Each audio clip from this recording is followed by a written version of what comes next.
Part 1. Before the Shot, a peace that was already dying. At the dawn of the 20th century, Europe believed it had mastered civilization. Cities glittered with electric lights. Trains stitched continents together with steel. Cafes overflowed with poets, philosophers, and men who believed history had reached its final enlightened chapter. Science promised progress. Industry promised wealth. Diplomacy promised peace. And yet, beneath the polished floors of opera houses and parliament halls, something dark was stirring. Europe was not calm. It was holding its breath. No one heard the ticking because the music was too loud. The illusion of eternal peace. In the summer of 1914, Europe felt strangely confident. There had not been a continent-wide war in nearly half a century. Conflicts came and went, colonial skirmishes, Balkan uprisings, naval rivalries, but the great powers always pulled back from the edge. They always had. Newspapers spoke of diplomacy as a science now perfected. Leaders believed war was too costly, too irrational, too disruptive to modern economies. Bankers assured investors that war was bad for business. Generals assured politicians that if war came, it would be short. Intellectuals assured the public that civilization had matured beyond mass slaughter. The average European citizen believed something even simpler. Nothing this big can really happen anymore.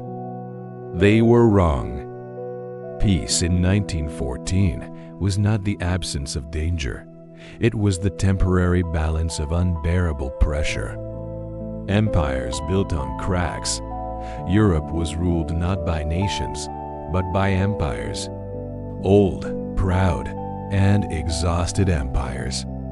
Each carried centuries of ambition, fear, and resentment, stacked like geological layers beneath the surface. Austria-Hungary. A patchwork empire stitched together from dozens of ethnicities, languages, and religions. Germans, Hungarians, Czechs, Slovaks, Croats, Serbs, Bosnians, many forced to live under a single crown they no longer respected. The empire looked impressive on maps. In reality, it was fragile glass. The Ottoman Empire. Once a terror of Europe, now called the sick man of Europe, losing territory piece by piece, watching its former subjects rebel and dream of independence. Russia, vast, powerful, and insecure, claiming to protect Slavic peoples everywhere while struggling to modernize at home. Its rulers feared revolution as much as foreign enemies. Germany.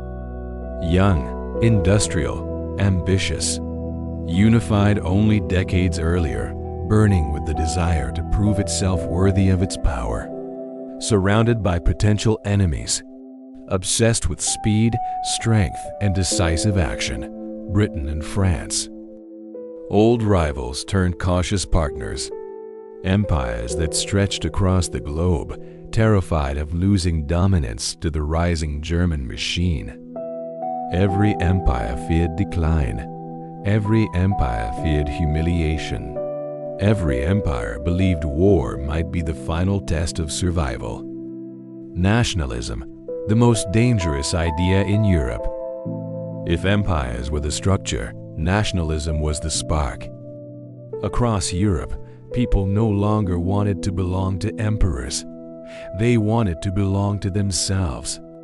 Language, blood, history, these became sacred. Borders drawn by kings were rejected by poets and students. Nowhere was this more explosive than in the Balkans. This region was Europe's fault line where empires collided, religions overlapped, and history refused to stay buried. Here, nationalism was not philosophical. It was personal. Families remembered massacres. Villages remembered betrayals.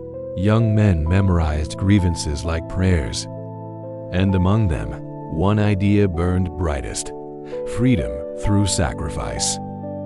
Sarajevo, a city between worlds. Sarajevo was a city that didn't quite belong anywhere. Minarets stood beside church towers. Ottoman streets twisted into Austro-Hungarian boulevards. East met west, not peacefully but uneasily. To outsiders, it was picturesque. To nationalists, it was symbolic. Bosnia had once been Ottoman. Now it was ruled by Austria-Hungary. To Vienna, Bosnia was a strategic possession. To many locals, it was stolen land. Especially to young Serbs. They believed Bosnia should belong to a greater Slavic homeland free from imperial control. They believed history had chosen their generation to finish the work. And some of them were willing to kill for it. A generation raised on martyrs. The young men of the Balkans had grown up hearing stories of heroes who died for freedom. Not businessmen. Not politicians, martyrs. They read poetry about blood and sacrifice. They whispered names of assassins like saints. They believed death in service of the nation was not tragedy, but transformation. Their enemy was not a person. It was an empire. And empires, they believed, could bleed. The Archduke nobody loved. Ironically, the man whose death would ignite the world was not a villain. He was not a tyrant. He was not a monster. He was simply inconvenient. Archduke Franz Ferdinand was heir to the Austro-Hungarian throne, serious, blunt, often disliked.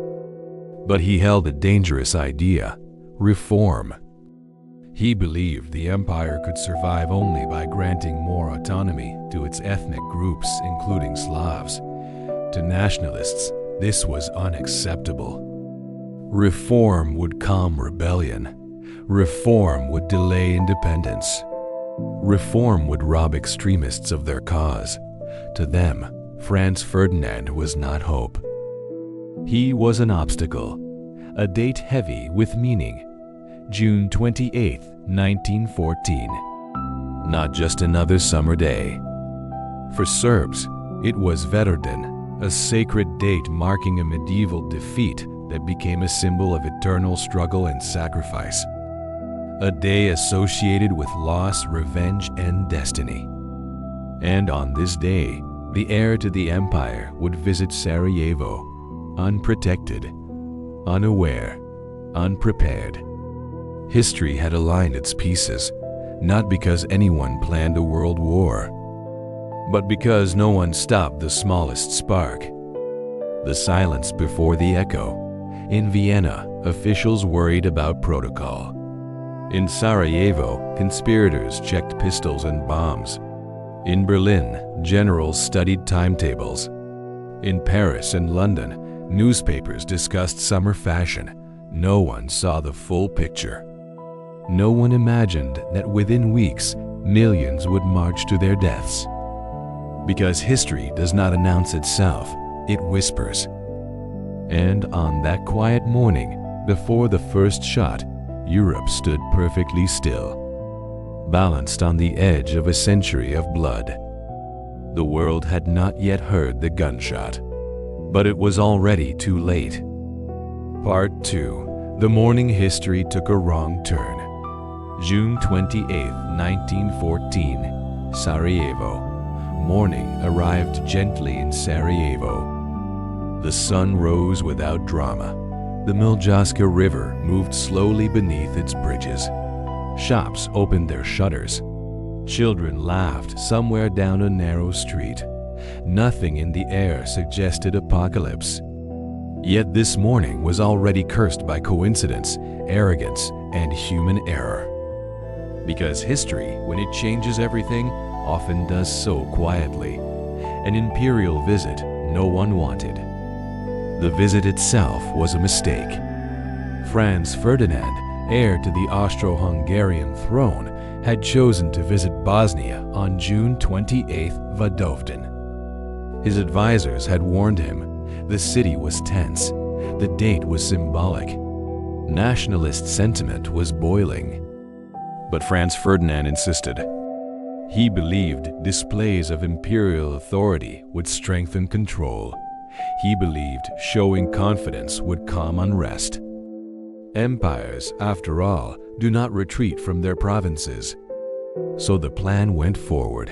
An open-top car, minimal security. A procession through crowded streets. It was meant to show strength. It showed blindness, the young men who chose death. Scattered along the motorcade route were several young men, poor, underfed, barely adults. They were not professional soldiers. They were students, dreamers, radicals, bound together by belief more than planning. They carried pistols and bombs wrapped in cloth. Among them was a thin, quiet teenager with hollow cheeks and burning eyes, Gavrilo Princip. He was not brave in the traditional sense. He was sick. He was angry. He was convinced that dying for the nation was better than living without meaning. History would later reduce him to a symbol. But that morning, he was simply a frightened young man waiting for fate to pass in front of him. The motorcade begins. At around 10 a.m., the procession started. 6 cars, no bulletproof glass, no military escort. Crowds lined the streets. Some cheered politely. Some watched in silence. Some stared with hate. The Archduke sat beside his wife, Sophie something protocol usually forbade. This was meant to be a personal moment, a softer image, a fatal one. As the cars moved slowly through the city, the conspirators tensed. Each waited for a signal. Each feared missing their chance. Each believed history was watching. The first attempt. Suddenly, a movement. One conspirator stepped forward and threw a bomb. It bounced. It rolled, and it failed.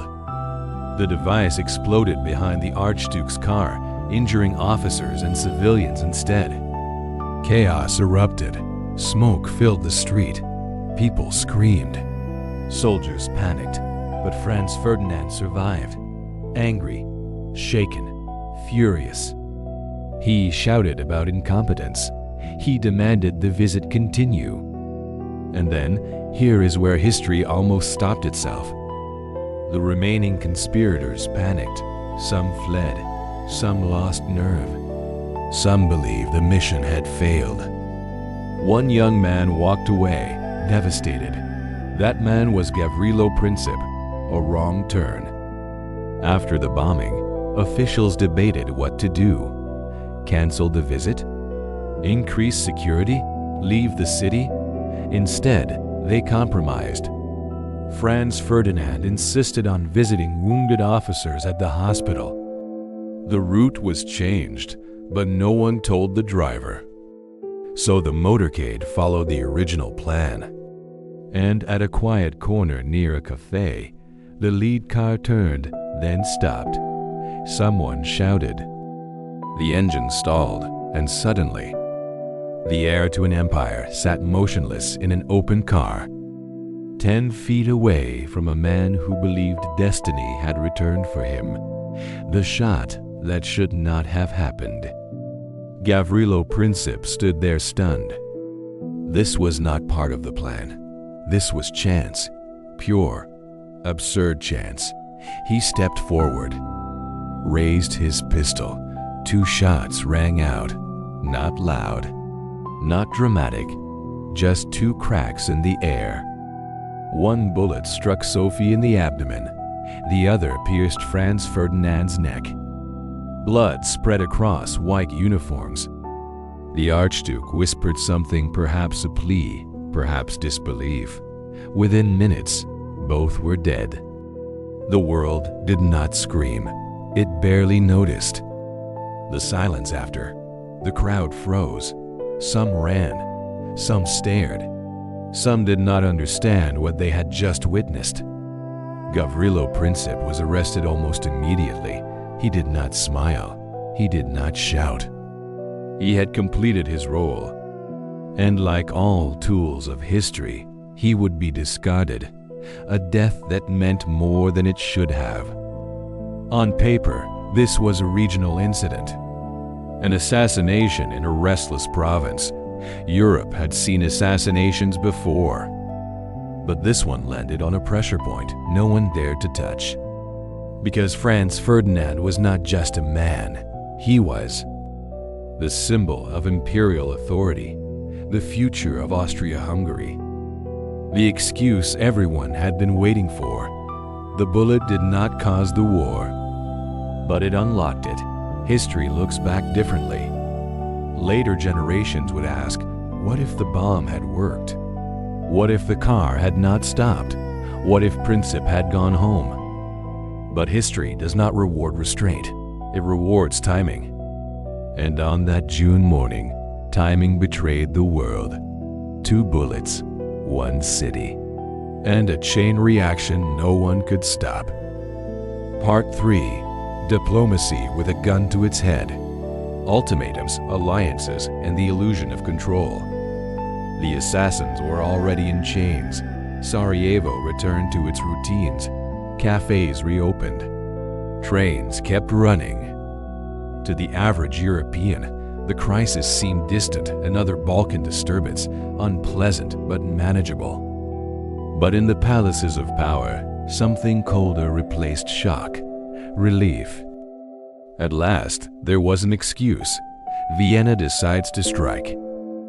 In Vienna, grief was brief. Anger lasted longer. Austria-Hungary did not see the assassination as a crime. It saw it as a challenge. The empire had been humiliated too many times by nationalism, by rebellion, by the slow decay of authority. If this outrage went unanswered, others would follow. Serbia had to be punished. Not negotiated with, not warned, crushed. But Austria-Hungary feared one thing above all else: Russia, the blank check. Before acting, Vienna looked north. Berlin listened. Germany's leaders believed war was inevitable sooner or later. Russia was rearming. France was waiting. Britain was unpredictable. Better now than later. So Germany offered Austria-Hungary unconditional support, military, diplomatic, absolute. Historians would later call it the blank check. With it, Austria-Hungary felt invincible. With it, Europe took a step it could not undo. The ultimatum designed to be rejected. On July 23, 1914, Austria-Hungary delivered its demands to Serbia. They were harsh, humiliating, and intentionally impossible. Among them, Serbia must suppress all anti-Austrian movements. Serbian officials must be removed. Austrian authorities must operate inside Serbia. This was not diplomacy. It was a pretext. Belgrade was given 48 hours. The clock began to tick. Serbia's impossible choice. Serbia was small, proud, surrounded. It knew it could not defeat Austria-Hungary alone. It also knew that accepting the ultimatum meant surrendering sovereignty. So Serbia did something unexpected. It accepted almost everything. Almost. The one demand it rejected was the one that destroyed its independence. Europe held its breath. For a moment, peace seemed possible. But Vienna did not want peace anymore. War is declared. On July 28, 1914, Austria-Hungary declared war on Serbia. Church bells rang not in mourning, but in celebration. Mobilization orders followed. Cannons were moved, trains were loaded, maps were unfolded. And the Balkans ignited. Russia enters the game. To Russia, this was not about Serbia alone. Russia saw itself as protector of Slavic peoples. Allowing Serbia to fall would mean surrendering influence and prestige. The Tsar hesitated. Mobilization meant war. War meant revolution, but backing down meant humiliation. Russia mobilized, not fully, not carefully. Just enough to terrify Germany. Germany's timetables. Germany did not fear war. It feared delay. Its military plans were rigid. Once mobilization began, it could not stop without chaos. Speed was everything. When Russia mobilized, Germany responded immediately. Ultimatums followed: withdraw or else. Russia did not. Germany declared war. France is dragged in. France had not forgotten 1871. It had not forgiven. Bound by alliance and hungry for lost territory, France stood with Russia. Germany knew this. Its plan required speed. To defeat France quickly, Germany would strike first. Britain watches, then chooses. Britain hesitated the longest. United Kingdom had no desire for a continental war. But it could not allow Germany to dominate Europe or violate neutral Belgium. When German troops crossed that border, Britain's decision was made. Diplomacy ended. The illusion shatters. Each nation believed it could control the outcome. Each believed the war would be short. Each believed it was acting defensively. They were all wrong. What began as a regional punishment had become a global trap. No one could stop the machinery now. The shot had already been fired. Now the world followed. Part 4. The dominoes fall when the world slid into the fire. Once the declarations were signed, no one truly knew how to stop. The generals spoke of weeks. The politicians spoke of honor. The crowd spoke of victory. No one spoke of graves. Mobilization, the point of no return. In 1914, mobilization was not preparation. It was war. Railway schedules had been calculated years in advance. Trains were timed to the minute. Units were assigned precise routes, precise days, precise destinations. To stop the process meant chaos, millions of men stranded, supply lines broken, vulnerability exposed. So when the wheels began turning, they did not slow, they accelerated. Across Europe, whistles blew. Men kissed wives goodbye. Children waved flags they barely understood. Priests blessed rifles. Most believed they would be home by Christmas. Germany moves first. Germany's strategy demanded speed. France had to fall quickly before Russia could fully awaken. The plan was simple, brutal, and unforgiving. Attack through neutral territory. Avoid France's strongest defenses. Encircle Paris. End the war in weeks. That neutral territory was Belgium. Germany demanded passage. Belgium refused. Honor, they believed, still mattered. Germany invaded anyway. The moment Britain could not ignore. Britain had watched carefully. Hoping, hesitating, delaying. But neutrality violated was not diplomacy, it was precedent. If treaties meant nothing, then empires meant everything. Britain declared war. Church bells rang again, this time across oceans. Crowds, cheers, and the great illusion. In Paris, crowds flooded the streets. In Berlin, flowers were thrown at marching soldiers. In London, men lined up voluntarily. The war was framed as necessary, as defensive, as righteous. No one imagined stalemate. No one imagined trenches. No one imagined that modern industry would turn killing into routine. They believed courage would decide everything. They were about to meet machinery, the first battles. Reality arrived faster than expected. German troops marched through Belgium and into France. French soldiers charged in bright uniforms against machine guns. cavalry met artillery. Bodies fell by the thousands. Within weeks, the illusion shattered. This would not be quick. This would not be glorious. This would not end. The world expands the war. The alliances did not stop at Europe. Colonies were dragged in. Oceans became battlefields. Supply lines stretched across continents. Soon, fighting erupted in Africa, the Middle East, and Asia. Empires demanded loyalty. Colonial subjects were given rifles and promises. Few would be kept. The front freezes. By late 1914, something unexpected happened. The army stopped moving, not because they wanted to, because they couldn't. From the North Sea to Switzerland, soldiers dug into the earth. Trenches formed long, muddy scars across the continent.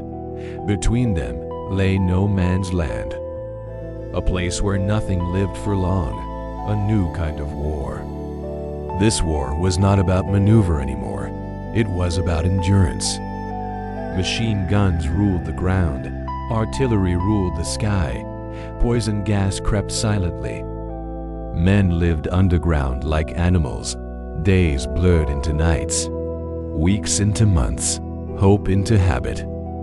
The war had escaped its creators. The sound that never stopped. Shells fell constantly. Even when nothing happened, they happened. Soldiers learned to sleep through explosions. They learned to step over bodies. They learned that survival was luck, not skill. And somewhere, far from the trenches, men in offices still spoke of strategy. What the shot had become. The gunshot in Sarajevo was no longer a moment. It was a chain reaction. It had pulled empires into collapse, nations into slaughter, generations into trauma. The war had begun without hatred from the masses. But it would teach hatred well. The dominoes had fallen. Now the world burned slowly. Part 5. The price of a single shot, what the world lost. And what it learned too late. When the war finally ended, no one celebrated the way they once imagined. There were no parades worthy of the promises, no victories clean enough to admire, no glory strong enough to justify the cost, only silence and grief. A war that ate a generation. By 1918, Europe was unrecognizable. Fields that once grew wheat grew crosses. Villages lost entire age groups. Families learned to live without sons, brothers, and fathers. More than 16 million were dead. Over 20 million were wounded. Millions more were broken in ways medicine could not name. This war did not simply kill people. It erased futures. Empires that could not survive the blood. The old empires, the ones that had marched so confidently into war, did not survive it. Austria-Hungary collapsed into fragments. The Ottoman Empire vanished from the map. The Russian Empire imploded into revolution and civil war. Germany fell into defeat, humiliation, and despair. Crowns rolled into history books. Borders were redrawn by exhausted men with pens and resentment. But peace was not built. It was imposed, the treaty that promised another war. The peace treaties spoke the language of justice. But they were written with vengeance. Germany was blamed, punished, stripped of land, pride, and stability. To many, it felt less like peace and more like a pause filled with anger, a pause filled with memory, a pause filled with children who would grow up believing the world had wronged them. The survivors who never truly returned, those who came home were not the same. They woke at night screaming. They flinched at loud noises. They carried the war inside them. The phrase shell shock entered language because language had no better words. This was the first industrial war, and the human mind had not evolved to survive it intact. A Bullock reconsidered. In hindsight, people returned to Sarajevo.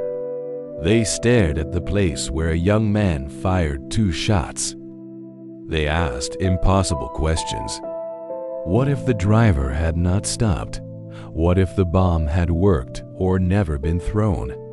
What if one decision had gone differently? But history is not built on what if, it is built on chains. And the chain that began in Sarajevo had been forged long before the trigger was pulled. The alliances, the fear, the pride, the refusal to bend. The shot was not the cause, it was the permission.